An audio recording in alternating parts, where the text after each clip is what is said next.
Tennis IQ podcast. I'm Josh Berger. And I'm Brian Lomax. And in this episode, we're going to discuss stress and coping in tennis. More specifically, what do we typically get stressed out about when we practice and compete? And what strategies do players generally use to deal with that stress? So here to discuss those topics with us today is Dr. Laura Swettenham. Laura is a sport and exercise psychologist from the UK, chartered with the British Psychological Society. She has experience working within a range of sports, predominantly professional football or soccer, as we say in the United States, youth tennis, and esports. In these contexts, Laura uses acceptance and mindfulness approaches, such as acceptance and commitment therapy, to support the athletes and coaches so that they can thrive in and out of their performance environments. Currently, Laura works at Cultiv8 Academy, a regional player development center for tennis in Northern England, and she is the sports psychology and coach development lead at the Federation of Esports Coaches. She's also an associate partner lecturer at the University of Portsmouth and has published multiple research papers within sports psychology utilizing the Think Aloud protocol.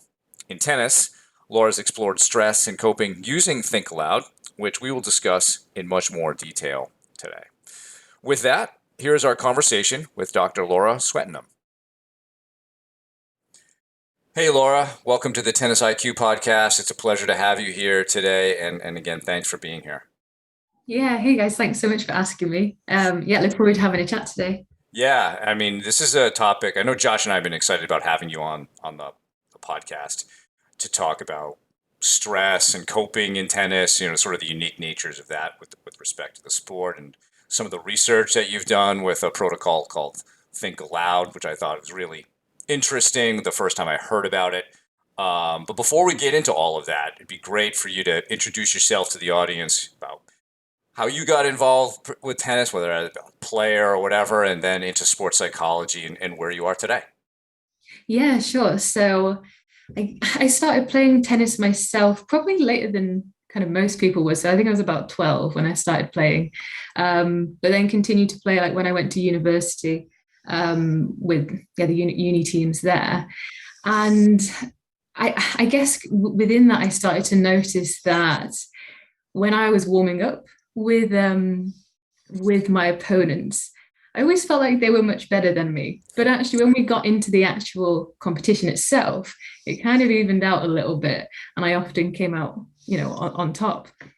And so that started getting me really interested in the psychological side of the game.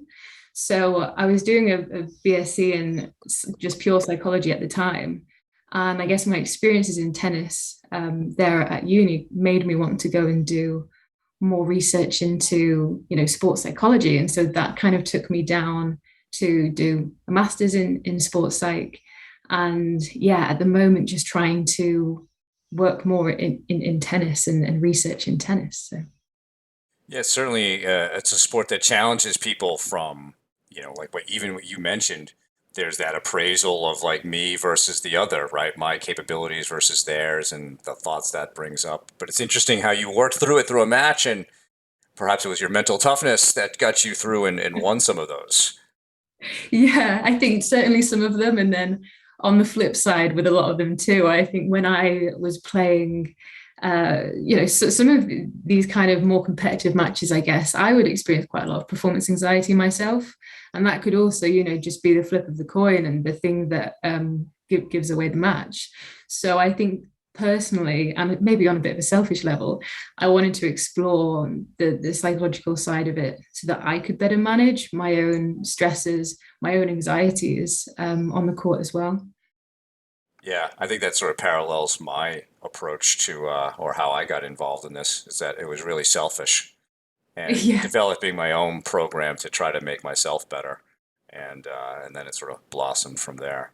So let's talk a little bit about, just in general, stressors in tennis, perhaps different ones between, say, practice and competition. And maybe we can begin to start to tie this to some of the research that you've done so that our audience can learn a little bit more about this and eventually share some coping strategies. Yeah, sure. So I guess thinking about the way that we kind of categorize some of our stresses that we identified within the research, we came up with like 4 different types of stresses or kind of themes for them. And this was across practice and competition, but I suppose we can talk about the nuances of that kind of later on. So these four were around confidence. So whether it's like a lack of confidence or some sort of concern, I suppose, about whether we're going to reach our goal, whether we're going to win. So there's that one, so the confidence. Then we had a performance stressor, which is probably the one that we see pretty frequently within tennis. So this one may be to do with like the outcome of the point, technical, tactical sides of things. Then we have our external stressors. So, whatever's happening perhaps outside of the court, maybe it's people watching, maybe it's to do with our opponent. Maybe, it's to do with our own kind of, I suppose, like distractions that the environment might give us. And the last one is the physical stressor. So around, maybe it's injury, maybe you've got some niggles, or maybe it's simply a bit of fatigue, a bit of exhaustion. So these things are all things that we identify with some of our research for what tennis players might appraise as a stressful situation. And could you tell us a little bit more about how some of that research started, how some of you took some of your own experiences and started to bring that into an academic setting, and a little bit more about an introduction to Think Aloud and how that ties into coping with some of these stressors? Yeah, sure. So it was on my MSc. So it was a few years back now, and I was introduced to someone called Dr. Amy Whitehead, who is one of my good friends and has been my supervisor as well throughout my training. And she has done a lot of research within Think Aloud, and we both kind of had a bit of connection on the tennis side of things, and thought it would be really exciting if we could, number one, see if Think Aloud was viable within tennis, but then, exploring more specifically these kind of stress and coping mechanisms. And I think from my previous experience, this was something that, of course, is quite prominent within tennis. And can we start to see, what are the coping mechanisms that are in place?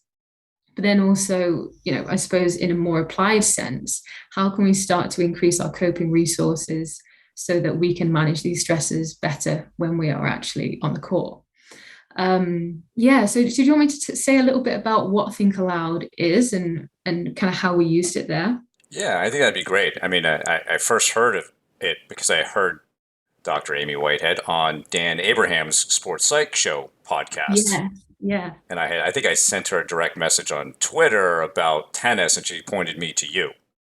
Oh, great. About that, right? And then we found your research paper and so forth. So I found it fascinating in listening to her explanation. But so if you could explain that, and then how you trained people to do it, I think it's really a very interesting way of understanding what's happening and also why you use it. Yeah, sure. So Think Aloud, it was originally used, I think, within nursing to explore kind of cognitive processes and decision making within nursing practice. And then, of course, we've been exploring it a bit more within sport. And you can use Think Aloud on a few different levels. So level one of Think Aloud would simply be you're kind of saying out loud what your inner speech might be, for example. And then you have a dictaphone or a microphone or even just some AirPods in, and you're saying that out loud and recording it. And then we move on to level two, Think Aloud. So here you're doing the same sort of things where you're verbalizing your kind of inner speech or inner kind of thought processes, but you're also kind of putting into verbal code things that might not be already. So this might be things like our senses, for example. So if we think about, maybe it's just what I'm looking at. Maybe I'm noticing the ball kid kind of running across the court. I might be saying that out loud in this kind of level two. Or maybe it's recognizing, the smells around me, for example, or the sounds. So in level two, you get a little bit more than just what would naturally be within our, verbal coding, if you like.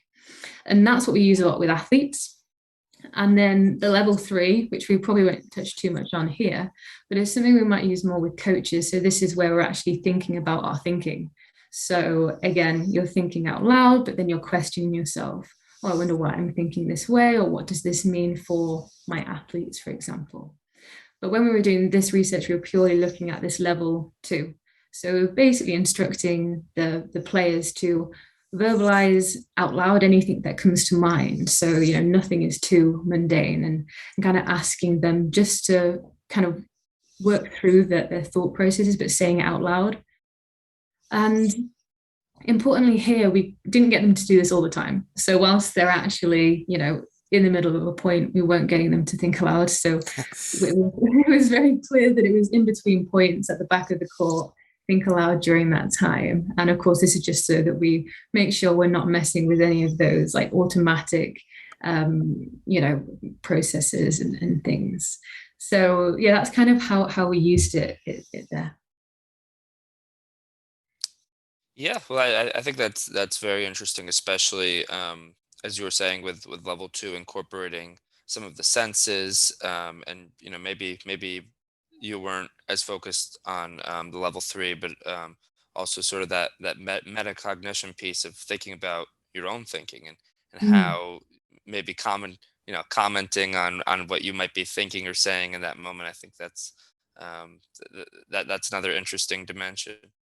So could you tell us a little bit more? I know you were utilizing it in between points, and we've talked a lot on this podcast about the importance of how tennis players can maximize that time that they spend in between points. But on the practice court, how that was utilized for players, a little bit more about the actual the methods of how it took place, and then some of the findings in terms of coping with stress. Yeah, sure. So we did a little bit of kind of think aloud training, if you like, with them beforehand, and this can look quite simple. So, for example, we might show them a few dots on the page and ask them to tell us, out loud how they're working to the answer of how many dots are in front of them. So, it might be doing like 3 times 2 equals 6, and then they're saying that out loud. So we really want them to practice going through the process, not just giving us the answer, but telling us kind of what's happening before that. So we have a few little exercises like that we might do. And yeah, give them a little bit of a chance to practice it in action as well before we go into, say, the proper data collection phase. And I think as well, if people are considering to use this within actual, applied practice, I suppose, more than research, it is recognizing that it can take a bit of time to become comfortable to do this, because it can be quite vulnerable when we are saying all of these, things that we might keep inside. Maybe it's quite a lot of self-criticism. Maybe it's, I don't like saying something bad about our opponent even. It might not be things that we particularly want other people to hear. So it certainly is a bit of a skill to build up, being able to think aloud, everything that is coming to mind.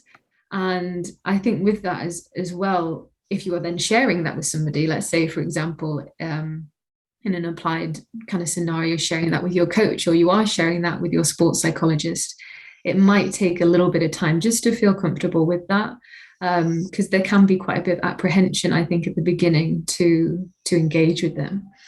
So. Which makes sense. I was actually, as you were talking, thinking about it, I played a match last night, and it's a place that has a lot of distractions. There's a backboard right next to the court. There's a basketball court, and last night there were a lot of music being played, and I know my thoughts were kind of like, oh, that sounds offensive, but or this is a lot of noise here, and there's just a lot of stuff in my visual piece that I was thinking about. Like if I had to think aloud, there's a lot of content there, Yeah. aside from what was happening just in the match itself. Definitely. Right. And so what are some of the things that, at a general level, when you examined what these players were saying, right, when you started to look at the content, what were some themes that emerged with this level? And maybe describe the level, Laura, because when I read the study, it wasn't apparent to me exactly. I think you mentioned like a level 1 club or something, which I didn't relate that necessarily to like a UTR or something. So I wasn't sure of the exact level. Yeah, so we kind of have a mix of 2 levels really. So we had some like university level players from the unit at Liverpool John Moores.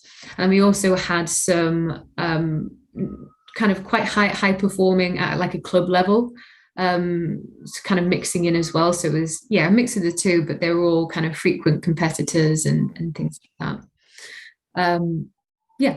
And then when we looked, I suppose then coming back to this idea of stress and coping, so what we were doing was we took that Think Aloud data. So they did this during practice and competition. And this was a competition that we had manipulated ourselves. So it wasn't a real competition, but we did kind of do some tests around anxiety. So a kind of questionnaire. So we could see if anything was changing between the two settings that we had kind of artificially created. And we did see that there was an increase in cognitive anxiety in the competition condition. So we can see that, there was some sort of change there, but I think it's also to keep in mind that, of course, it's very difficult to replicate that real kind of feeling under pressure. So that was kind of the setup. So we had practice and competition. They were thinking loud in between points here. And then we took the data and kind of looked at that for the stress and coping responses. So we identified the stresses that we mentioned before. So in terms of whether it was confidence, performance, external, or kind of physical stressor. And then what we did was we looked to see how were they coping with this once they'd verbalized the stressor that they experienced. So we looked this into kind of 3 different categories based on previous research. So this was problem-focused coping. So when we're trying to, solve the problem that we might be experiencing or kind of remove the problem. So this might be as basic as, okay, I've hit the ball in the net. What can I do to fix that? Maybe I need to hit up, more up the back through the ball, get it a bit higher over the net. So it could be as basic as that in your problem focused. And then we have emotion focused. So we're looking more at through kind of emotional regulation, how are we managing this stress within the environment? And then the last one is avoidance focused coping.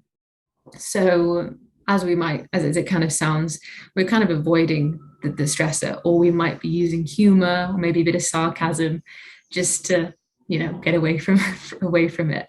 So within both the practice and competition conditions here, we saw that they were most often using problem-focused coping, and they were most often experiencing the performance stressor. So this was across for both males and females. That was the one that was coming up the most often there. And did you happen to tie any of this, say, to the results of the competition? So, for example, did the people who did better in the competition use one particular coping strategy, say, more so than the ones who finished at the bottom of the table? No, we didn't actually. So we got a bit of the data in because we did record it and got kind of the point outcomes. But just because this was a bit of an early experimentation kind of with Think Aloud and so forth, we didn't go that far with it. But it is something we're considering looking back into the data and seeing later down the line. But no, we didn't look at that in this instance. Yeah, I think that'd be kind of fascinating. What do you think, Josh? Yeah, absolutely. To see the results and see how comparing certain types and which types are more successful. I guess the dimension I was thinking about is training players using this protocol, and thinking about how can as sports psychology practitioners, as coaches as well. I know we have a lot of tennis coaches that listen. How can we help players to utilize some of these protocols, probably more on the practice court, you'd think, but in terms of boosting their success, maybe in terms of, Laura, I'm curious if you have some thoughts on some best practices. Yeah, sure. So I think something that's really great about Think Aloud is it can be really versatile. And so I guess to start with, sticking with this maybe stressing coping side of it, and then speaking about maybe how else we could use Think Aloud as well. But so in terms of the stressing coping, what we can obviously do is quite similar to what we did in the research, is you can hook your athlete up to a microphone and then see, okay, what are they experiencing with the stressor?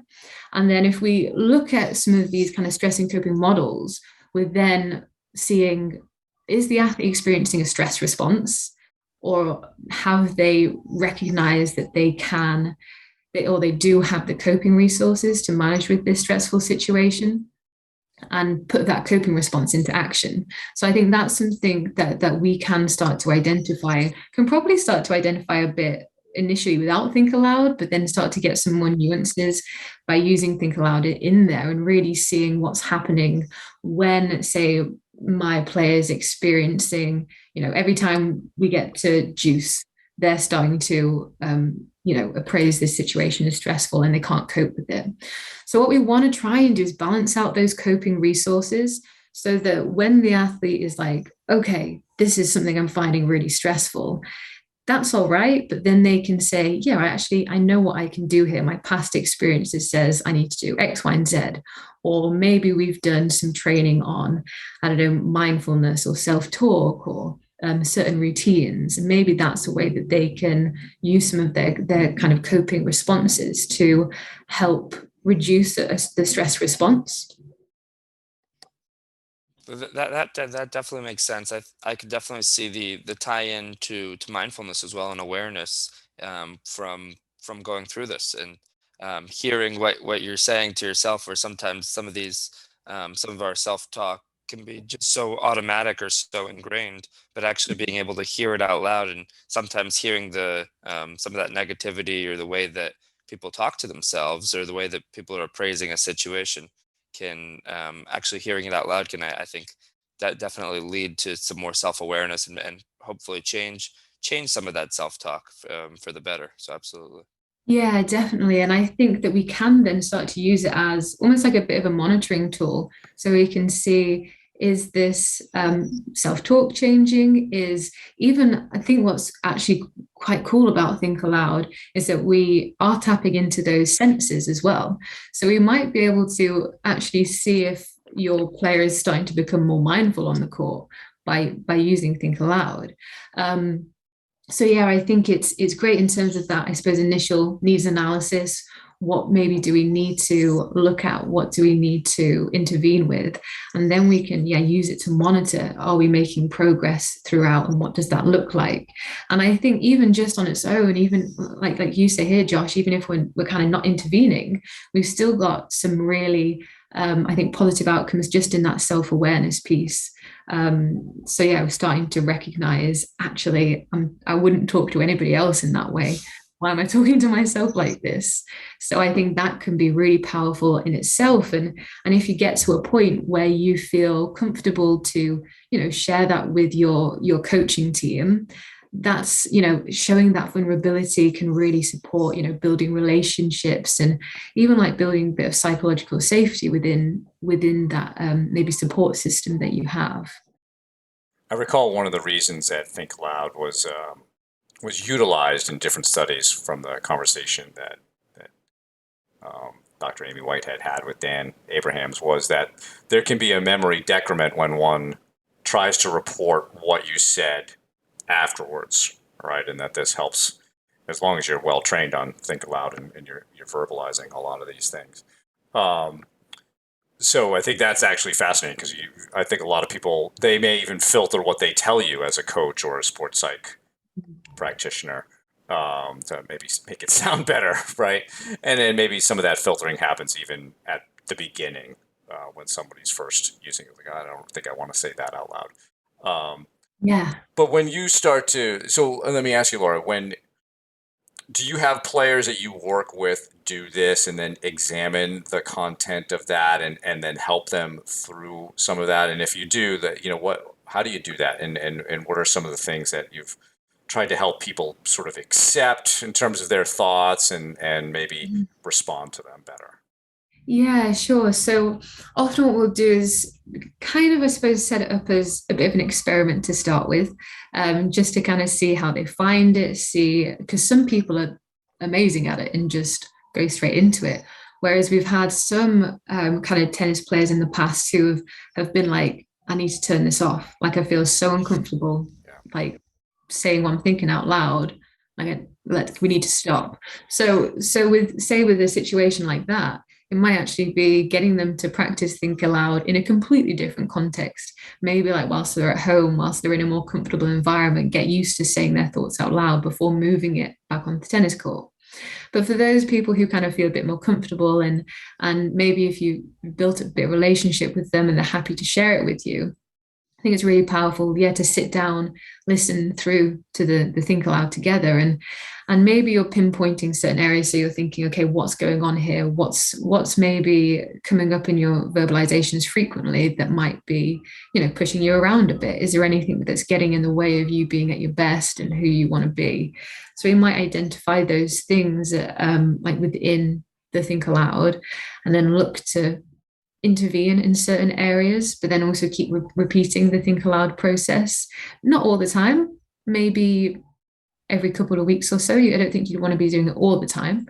But yeah, say then starting to implement certain approaches. So my, I suppose, philosophy of practice takes me to a more mindfulness and acceptance-based approach. So I use things like acceptance and commitment therapy, for example. So what often we can notice within the Think Aloud is thoughts that we might be really fused with. So maybe it's, I'm the worst tennis player ever, like, oh, I can't believe I've missed this shot. Now I'm going to lose. What's everyone going to think about me? I'm going to let my parents down, I'm going to let my coaches down. We can start to see that some of these thoughts can really get in the way.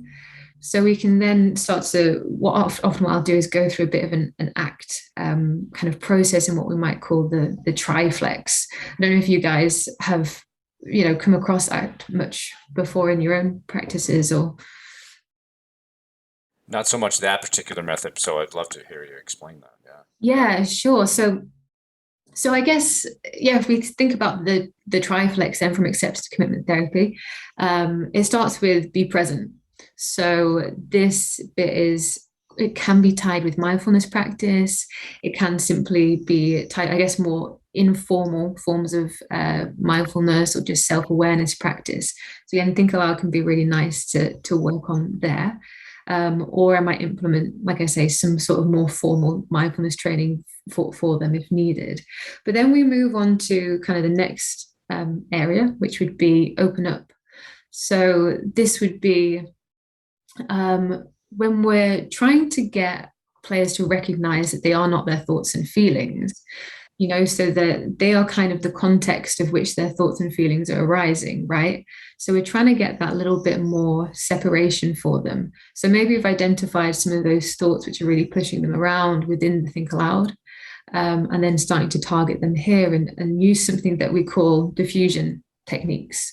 So, this is, say, for example, if we go back to that thought of, I'm the worst tennis player in the world, maybe to diffuse that, we're just adding a bit onto it. So I notice I'm having the thought that I'm the worst tennis player in the world. And the more kind of we practice that and look into it, we get that little bit more space. So again, we're starting to recognize we are not these thoughts and feelings. And what that does is then gives the athlete a bit more space to respond in the way that they want to, or in a way that's in line with their values. So I guess if we're coming back to stress and coping, this might be, instead of experiencing that stress response, we're showing more of a coping response and more positive behaviors afterwards. And I guess that kind of takes us nicely onto this kind of last bit within ACT, which is do what matters. So this bit is all about your values.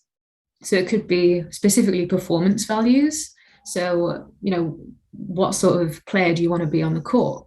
Or it could be more personal about what's happening off court as well in their kind of personal lives.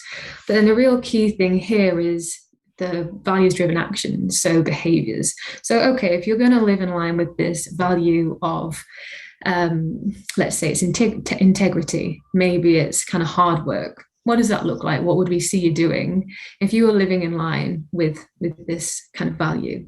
And then hopefully we can put that into some really kind of concrete behaviors for them on court. So they have got, okay, if I experience this thought, I can get some space from it, then I can refocus and commit on what's really important to me in the moment. And so, I think that for me is something that's been really useful to use with tennis players in the past. And I think is really complemented with Think Aloud, like I say, in that initial analysis and then a monitoring throughout of how they might be using, say, these diffusion techniques or these kind of values in what they do.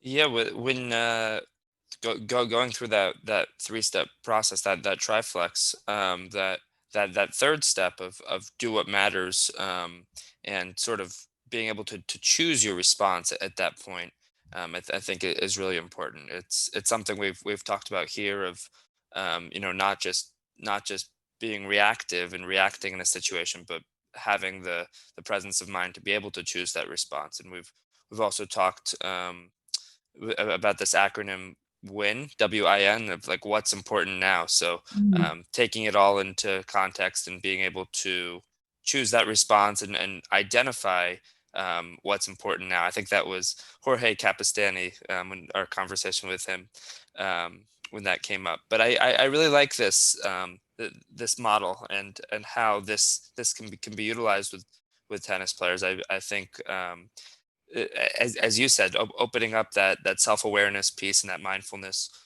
piece, and helping players to gain a little bit more, awareness of what's going through their head, in a given time, um, and how they might be talking to themselves and how they're appraising the situation, their opponent, the match. Um, I guess one question I have is, you've talked about a couple of specific interventions. Are there any other interventions that, can be linked to this Think Aloud model, either through your research or through some of your experience that you found to be helpful? Yeah, so I think, kind of like I said previously, it can be really versatile, Think Aloud. So whatever um, I suppose maybe whatever issue you're kind of identifying within that, the audio, you can then kind of go in and try to intervene with. So whether it's, like I said previously, maybe it's around self-talk, maybe there's things there you're trying to alter, trying to change. Maybe you're taking more of a REBT approach, so kind of the rationalizing some of the irrational thoughts that you might be identifying. And again, this can be used to monitor and see if any kind of progress is changing there too. But yeah, for me personally, it has mostly been around looking at the stress and coping side of things, looking around the act. And something else that I think is really interesting, I haven't put into too much practice myself, but is around emotional intelligence. So in some interviews that we've been doing recently with sport and exercise psychology practitioners we've been exploring their use of Think Aloud with their own athletes. Some of them are talking about using it to kind of notice where their athletes are at in terms of this emotional intelligence. And then by sitting down and listening back to the audio, maybe zooming into a certain situation and asking more questions about, okay, but what were you feeling there? What was that emotion? Where did that kind of show up in your body? Then we might be starting to increase that awareness of emotions for the athlete, especially for youth athletes. And again, can start to monitor this through Think Aloud. So I think that's a really interesting angle to look at it from as well. For sure. I think emotional intelligence has implications across lots of different contexts in life as well. I mean, because there are certainly multiple types of intelligences. And I think tennis it's a unique sport in that it's a combat sport. With the sport gives you many opportunities over the course of an hour and a half or 2 hours to judge yourself between points. And some of the things that Josh and I have talked about is, how significant really are points, right? Why are we putting too much emphasis on this one point versus trying to win a game or trying to win a set, and understanding those types of things? I would think that'd be some interesting stuff that you could see in the data as well. Or like, are we really focusing on what is important? Yeah. Because being a combat sport, but one where we're taking breaks, I find that the first biggest opponent everybody has is the person in the mirror themselves. And I think that would be something you could probably see in that. And then once you become a smarter tennis player, you increase your tennis IQ, then you do a better job of shifting your focus onto the opponent and how you're going to make them mentally uncomfortable. And I think this is, we had communicated prior to today where I was asking, all right, are some of these thoughts or stressors and then coping strategies, are they different at, say, an elite level, let's say sort of an ATP WTA top 500 level versus someone who is more of a club level player? Do you see differences in some of those, or maybe you haven't studied that exactly, but even if just your opinion on that, Laura? Yeah, so we're having a bit of a think about this, and it'd be interesting to hear what you guys think too. But my kind of thoughts were potentially some of the more, I suppose, performance-based stresses might be reasonably similar in terms of, okay, I've hit the ball out. Okay, I've hit a double fault, some of the higher pressure points. Maybe that is the stress is maybe needs a little bit more when you're at that elite level. However, I'd also question whether the athletes at that elite level have better coping resources and better experience managing these things. So perhaps even though they're experiencing similar or even slightly more intense stresses at an elite level, they may be better able to cope with them. But then, of course, when we get into that higher level, we're seeing a lot more stresses, I'd say, in terms of the external ones. So whether it's about, the media, kind of, the expectations on yourself, maybe it's that ranking, which is really in your mind. So I think that with that environment of the more elite setting, of course, there comes more stresses, I think, added on top. But again, it's all about how they then are able to manage those responses. And I was thinking also about whether kind of identity comes into play a little bit here. So, and initially I thought, well, maybe this is more of an issue at an elite level because, so much of their life is just consumed by tennis. They are tennis. Their worth is upon whether they win or lose. However, I've seen this quite a lot at a club level as well, when people's, that their worth is reliant upon how they perform at the weekend or how they perform against a friendly at the club. So again, I think it can be similar in some ways, even though the context might seem quite different, or we might initially assume that elite tennis is much more stressful, in which it is. But again, it's about how are we coping with it? How are we experiencing it? How are we appraising the stressful situation and things like that? I don't know if that sparked any thoughts for you both. Yeah, go ahead, Josh. Yeah, no, I definitely would agree with what you were saying about that. Even at the club level or junior level or college university level, that the stakes aren't as high as the professional level, where somebody's livelihood is based on their results. It can often feel that way. I think I know the three of us are all tennis players, and I'm sure most of our listeners are, and it feels really important in that moment. Maybe after the fact, you can take a step back and put it into perspective. But yeah, even if it's a hobby or it's something that you like to do a few times a week, in the heat of the moment, it really feels as important as anything. So I think that's an important point, that that the way that people are appraising their performance and their own self-worth can be similar, whether it's somebody at the elite level or anybody else. Mm-hmm. And I think we've talked a lot also. Go ahead, Laura. Oh, I was just gonna mention about that, the kind of coping responses, I suppose, in that perhaps at a more elite level, athletes are required a little bit more to make those changes. Say for example, if we take classic example of Federer, so actually he needed to make some changes to the way that he was responding to some stresses within matches, and therefore, yeah, he's better able to cope with that. But if those same things were happening at a more club level, perhaps there's not as much need to make a change, and therefore, yeah, those stresses are still having more of an impact. So I think that can come into play with this here as well, is what's the need to change and what's the need to actually be able to manage these responses that I'm experiencing. I think Novak Djokovic, who we've talked a lot about, is a good example of being able to do some of these things. And what I've liked about many of his press conferences is he's vulnerable enough to show that he's human just like the rest of us, that he has the same sort of doubts that go through his mind, same sort of distractions. But through his mental training, he has learned to, have better distraction control and get back to a more full focused, where, say, maybe the three of us or somebody else may take a little bit longer. We may feel more of a distracted period before we're able to get back to where we need to go. And we've pointed out many times, like, hey, this is great. Djokovic has the same, he thinks just like we do, the same sort of doubts. Can I win? But then he shows how he thinks about it and he gets back to really what you're saying is, doing what matters. And he's had a few matches, I think the 2019 Wimbledon final against Federer, down 40-15 on Federer's serve. And he's thinking about, the doubts that he has. And he this is in his press conference transcript, that he reminded himself that he deserved to be there and he was the better player. And it sort of helped him kind of snap back to getting focused and eventually winning that match.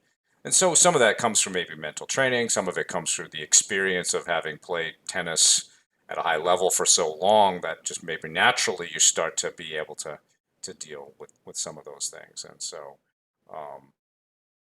are there, when we talk about Djokovic and his mental training, a lot of it's visualization and how he looks at certain things and he sees himself coming through in various situations that he tries to predict beforehand.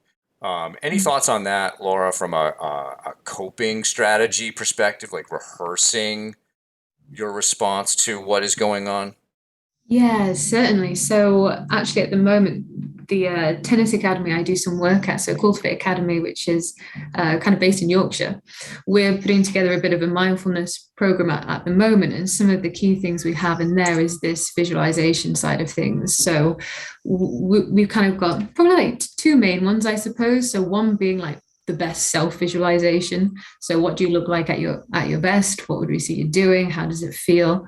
But then also the overcoming challenges one. So yeah, we could put in here, getting the athlete to think about what's that stuff that really stresses you out and what coping response are you going to use for that. So maybe you're coming back to this, okay, I'm going to try and get some diffusion. I'm going to get some space away from my thoughts, and then I'm going to commit to a strength, for example. So if we can get them to visualize this and practice this process as they are visualizing on a regular basis, then I think that can certainly help us to use those coping responses in action when we actually get into the nitty-gritty of it. So yeah, certainly I think that's a nice way that we can practice these things. Yeah, going back to what we were talking about a moment ago in terms of some of the differences between ATP, WTA players and their responses, and the club level, just something that was crossing my mind might be some of the consequences for their behavior. How if a club player has a tantrum or is berating themselves, how ultimately they are maybe more likely to lose the match, or maybe their reputation at the club could suffer. But the professional player, that could actually impact their livelihood in terms of sponsors being turned off, in terms of maybe being suspended from the tour, as well as we touched upon the difference that in order for a player to make it to that level, I would say almost always there is the mental training piece that has already taken place to get to that level. Where for a club player, that's definitely more variable. Where some players are utilizing mental training and sports psychology, and unfortunately, many are not, and are sort of leaving some of these aspects of their self talk and of some of these things to chance. So just wanted to add that in as well. Yeah, definitely. I think it's an important point. And yeah, I suppose when we think about those small margins as well, when we get to that elite level, and how it is important that maybe those things like the sponsors aren't kind of on our mind whilst we're performing, or those things like, what's the media going to think of X, Y, and Z? Or if I respond in this way and smash my racket, what's going to happen? And is this going to impact my performance further down the line? So I think all of these kind of contextual factors of working at an elite level, and we've seen, I think, quite a bit in the kind of media at the moment in terms of mental health within athletes, I think can almost become quite overwhelming when we think about all of those little things that might be on the player's mind.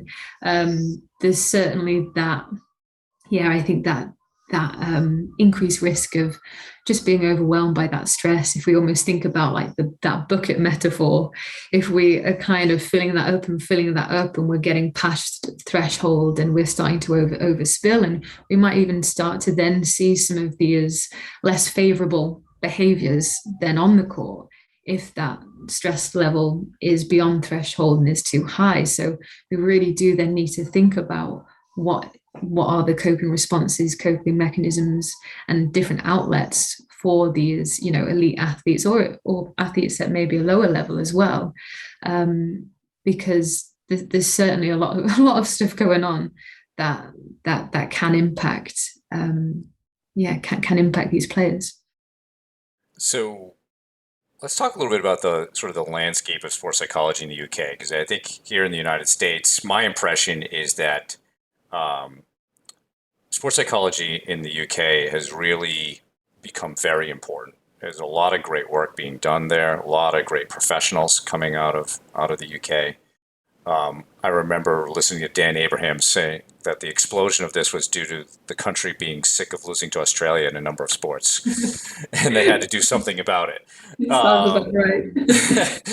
And because I think when you look at some of the work being done, there's a lot of stuff being done with at the Olympic level with Team GB, Yeah. especially rugby. There's a ton of work being done in football, soccer. I know that you do some of that, Laura. How about in tennis? You mentioned you work with Cultiv8 Academy. We're seeing more and more, I think, the sports psych or mental training being incorporated into tennis programs, but I would say it's still pretty much in the minority. What's it like in England and in the UK in terms of integrating that into academy training or even just with individual players? Yeah, so I think in that's something that Cultiv8 Academy is quite unique in that there is a lot of sports psychology support. So Dr. Laura Crabtree, she's kind of the lead sports psychologist there and has done loads of good work within the academy there, the academy at Bolton as well.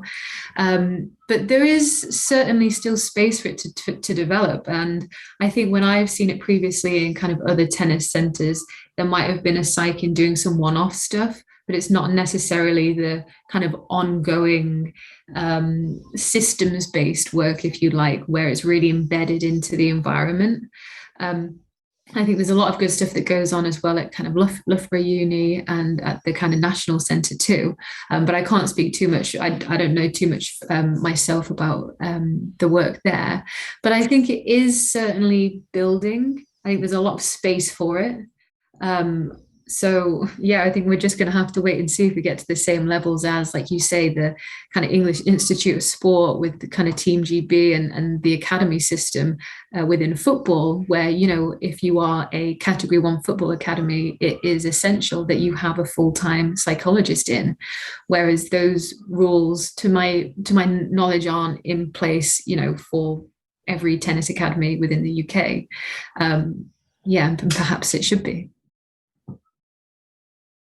Yeah, I think that's definitely something I've thought about having, whether here or across the pond, trying to get to that point where we can, all have more of a systemic approach where, it's, as you said, it's built into the curriculum, how it's not just every once in a while we add some sports psychology to our coaching, or the academy's coaching, or the whatever it may be, the club's coaching, but really embedding that in. And I think, I think that's hopefully we're heading in that direction where that, it becomes the norm, where I think a lot about it for a youth development perspective, how I think we can hopefully avoid some certain behavioral patterns if people are taught some of these coping and stress management techniques from a young age. How if we can equip kids with a skill set of mental training from a young age as they're learning the sport, as they're growing, as they're developing as athletes, that that these skills don't have to be learned later on the road when they're in high school or at the university level or the professional level. Yeah, definitely. I think that's such an important, I guess, driving force for me. And I think my work is that we are trying to develop these youth athletes, not just as tennis players, but as people as well. And, not everyone's going to make it. So can we ensure that they're getting something out of all of that time that they're putting in and really learning about themselves and learning about how they can best respond to difficult situations to put them in the best place to, overcome tough challenges in the future. Yeah, so I think that's we're all on the same page on that. If you even talked about emotional intelligence earlier, that those are some things that we can be working on very early with young athletes, and also with the coaches. I think that's important that they're saying the right things. You mentioned earlier potentially using level 3 Think Aloud with coaches. I don't know if you've done any of that in tennis, but I remember hearing Amy Whitehead's conversation with Dan Abrahams about, they were working with some coaches on that in football and so forth. And because I think coaches can have a major influence on how those players develop. They talk to them more than, say, the sports psych might. Although I think perhaps the future of coaching should also be looking at more sports psych education as part of what they do, so that they can manage that. And I feel like that maybe is heading in that direction more so in the UK than in the US, but that I could be wrong about that. But what are your thoughts about the coach's role in all of that, Laura?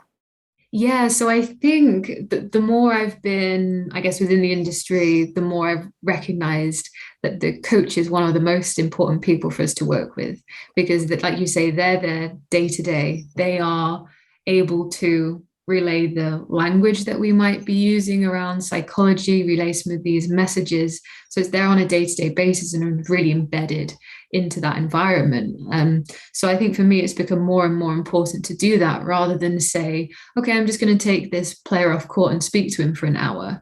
It's like, okay, but then what? How is this actually feeding through?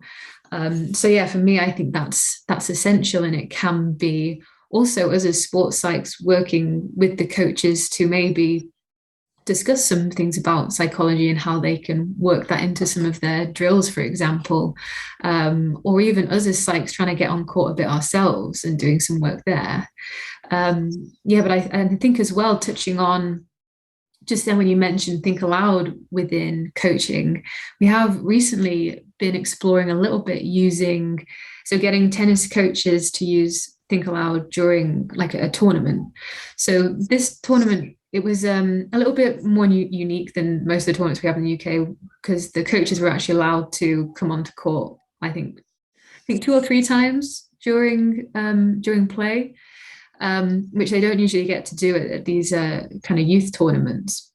And what was really interesting there is that as the coaches were thinking aloud, so as they were watching the play, they're thinking about their thinking, they're really starting to, reflect and kind of make sense of when they perhaps need to intervene. What sort of language do they need to use with that athlete when they get on the court and do that? Also managing the coach's kind of own emotions, for example, or their own biases based on what's the point outcome, and is that having an influence over how they're perceiving their athlete is playing. So I think that was a really interesting experiment that we did with Think Aloud, and then getting the coach to then go on court, intervene, and then thinking out loud again more with the player whilst they're actually there at the side of the court. So I think there's again a lot of versatility with it, and I think there's a lot of power in it for coaches. I know some coaches we've done interviews with in the past have said it's almost like a little coach on their shoulder, because they're just reflecting with themselves, and I think that there's a really nice space there for Think Aloud within tennis as well, because you can step back into your own space, think aloud. Whereas, in some sports, it might be more difficult for coaches to do that. But yeah, I think there's we're going to try at Cultiv8 Academy to get the coaches to think aloud, but getting the players to think aloud too. So it's not, or judging each other about, how we're performing. It's like, no, we're in this together. Like this is a community thing, and we can all share our development with one another. It's not just the players that are trying to develop, but the coaches as well. So yeah, I think we can have a lot of fun with it. Yeah, no, I really like what you're doing there and what you're explaining at the academy level. I think number one, it normalizes some of these thoughts that, hey, if I see that my coach and my peers are all having similar thoughts and we're all working through this together and all learning and growing at the same time, I think that really makes a big impact there. So I definitely like that. Have you thought a little bit more about that level three you were talking about and its application with coaches? Do you see at some point that being applied to athletes as well, and probably more on the practice court, I would imagine, than on tournament day. But do you see a potential application for that level three with athletes? Yeah, so it's not something that we've put into practice ourselves yet, but something we were kind of brainstorming is, can the players use level two whilst they're kind of in between points, but then maybe at that switch of ends, maybe they're sitting down getting a drink, whatever, can they use level three in that space, so they're kind of prepping themselves ready for the next game? So I think there's certainly scope for that there. Yeah, definitely. And something else that we can do, which again isn't as accurate, because of course it as actually doing it in action, but we can get athletes to use level three on action. So let's say, for example, they're watching back a video recording of their performance. Perhaps they're using level kind of three think aloud there when they are kind of verbalizing, what are they seeing, what are they doing, why did I choose to do this particular shot, what maybe could I have done differently. So you can use think aloud retrospectively in that way too. And that could be a space where athletes and coaches might be able to sit down together and kind of do that sort of thing. I think another fascinating moment, Laura, might be right after the match ends. Mm-hmm. There's going to be a reaction on both sides, and be interesting to understand, okay, how does one appraise oneself after a win or after a loss, and if there's some sort of level three to that. Yeah, definitely. And I think if we can catch that as quick as possible, kind of after that match is finished, then that can be really powerful. And I think there's certainly a lot of scope for it in that space too. Yeah, So, go ahead, Josh. No, I was going to say that I like that, Brian, and I think whether it's the change of ends, a changeover where you have generally 90 seconds, or maybe a set break, or in between matches, that's where you have the time to reflect a little bit more about your thoughts, where it's not just having saying the thoughts out loud or incorporating some of the different senses, but it's you actually have the time to sit down and to analyze them a little bit. So I could definitely see that being helpful as well. I think, go ahead, Laura. Oh, I was just it's maybe a slight tangent, but I was going to say that something that I've explored a little bit with kind of myself as a sports psychology practitioner, in terms of using this kind of level three think aloud, perhaps after I've done a consultation like with a player, and using it in that way, then to kind of just get a bit more of my own views kind of down on recording to listen back and reflect on. I think one of the things I like about this is that I guess a piece of my practice is trying to help athletes or players develop what I call a personal philosophy, meaning develop better ideas behind their thinking. And by actually studying your thinking, you can begin to develop better ideas. And perhaps that's a longer term strategy in terms of helping to cope and appraise something, like whether it's just challenge mindset or something else, the idea of using better ideas instead of sort of defaulting to loss aversion or avoiding unpleasant emotions and that type of stuff. Can we have a better philosophy around that? And this, I think, really provides some sort of rich detail and content in order to study what one's sort of personal philosophy is now, and how do we improve those ideas behind your thinking. Yeah, definitely. And I think always think how like awareness is the start to change, right? And I think that Think Aloud can be great there in that we are starting to become more aware of what's there initially, what's there in the first place, so that we can start to build upon, like you say, whether it's a personal philosophy, personal kind of way of thinking, personal approaches to match day, whatever it might be. But we've got to get that initial awareness, that initial kind of ability to contact, what's happening in the present moment. And I think, I think that can be great to start that off and get the ball rolling. Well, Josh, I look forward to reading your transcripts of Think Aloud of you on the court down in Newport.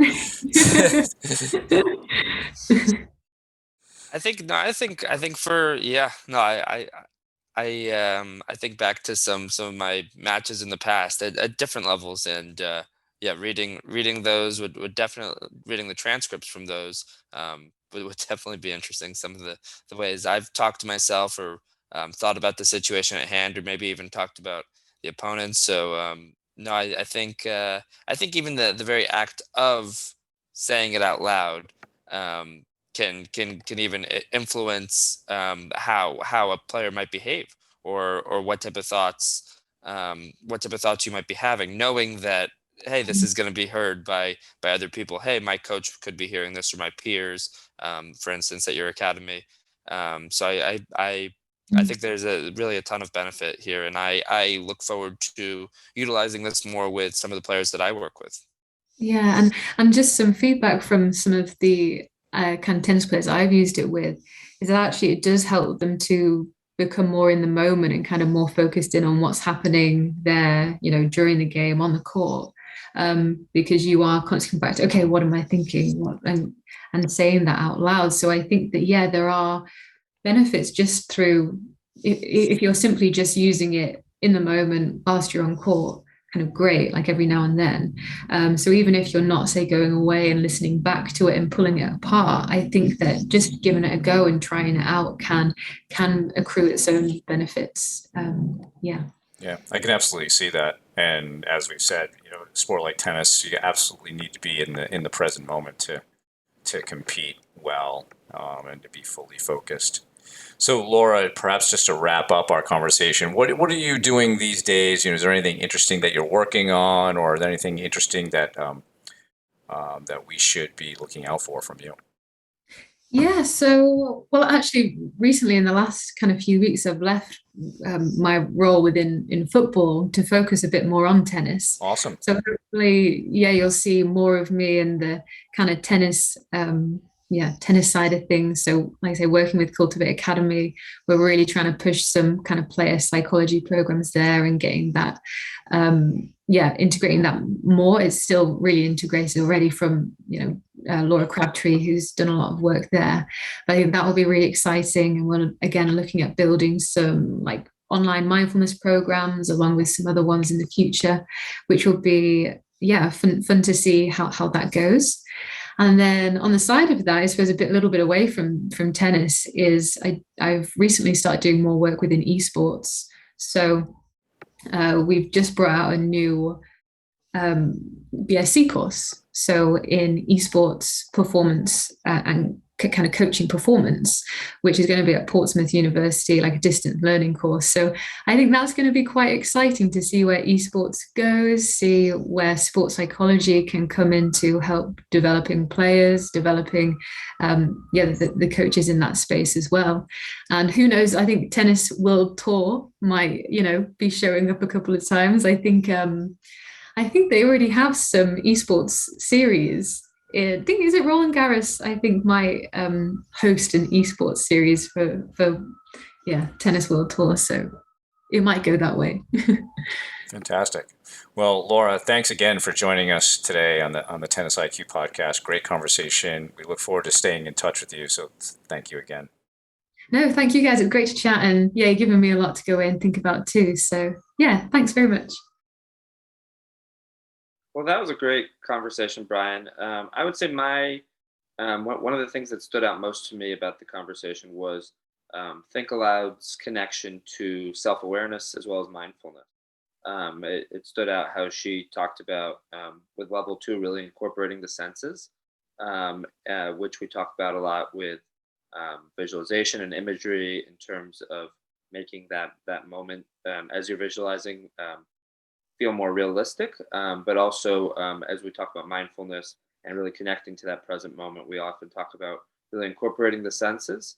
So that's that first piece. But as it relates to self-awareness, just the very act of saying your thoughts out loud and actually hearing them, as well as perhaps hearing the thoughts of others, whether they be your peers or your coaches, can lead to a lot of self-awareness because you start to recognize actually what you're saying, where generally our self-talk is in our head and we can't hear it, nobody else can hear it, but by actually being able to physically hear those words, it can help us say, wow, are we actually saying those things?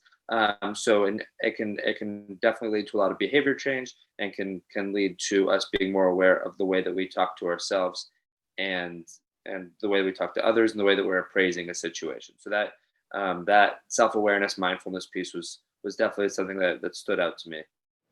And I think with that awareness, I think one of the reasons to use something like Think Aloud is to help with perhaps the loss of memory over time. So it's after a match, you may report what your self-talk was, but this is really capturing it in the moment. And like you said, it helps build that self-awareness. It just seems like a really fascinating way to study the way people think. Laura talked about level 1, level 2, level 3. And I think if someone can become proficient at Think Aloud, it'd be very interesting to see how they can begin to change their level 3 piece, right? The thinking behind the thinking, starting to create better ideas behind your thinking. It would be really interesting to work with a player, understand what their thoughts and self-talk are, sort of like prior to an engagement, and then work with them, whether that be on mindfulness training or awareness or acceptance, or maybe you're working more on the rational side of things, and then examining sort of post some training, how that may differ, and having the player see the difference. And I'm sure that could continue to get better and better. So it seems like there are really some fascinating lines of research and use for this protocol. And although I think some training is certainly required, and Laura talked about how they did that in their study, even just getting used to doing it probably would provide some awareness and insight for players. So really fascinating topic. And I guess the other piece is, stress and coping was one of the big things that we were trying to get to.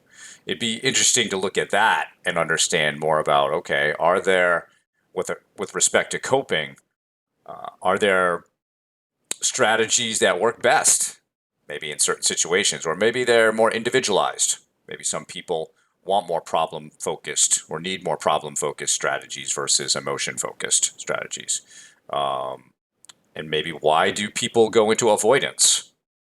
One of the things we talked about, Josh, when we discussed mental fortitude training was there needs to be an appraisal of, do I even have the coping skills to deal with this situation? Is that occurring there? So I think between Think Loud, stress and coping, a lot of great stuff here for us to think about, other sports psych professionals and coaches for sure to think about. So, well, that's our show for today. Many thanks to our guest, Dr. Laura Swettenham. And thank you for listening. For more on today's episode, please check out the show notes. If you have any feedback or questions, please email us at tennisiqpodcast@gmail.com. You can also use the Twitter hashtag tennisiq. Additionally, please subscribe to the show on your podcast platform of choice, including YouTube, so you can be notified of new episodes. You can also check out our Instagram page. Thanks again, and we'll talk to you soon in our next episode.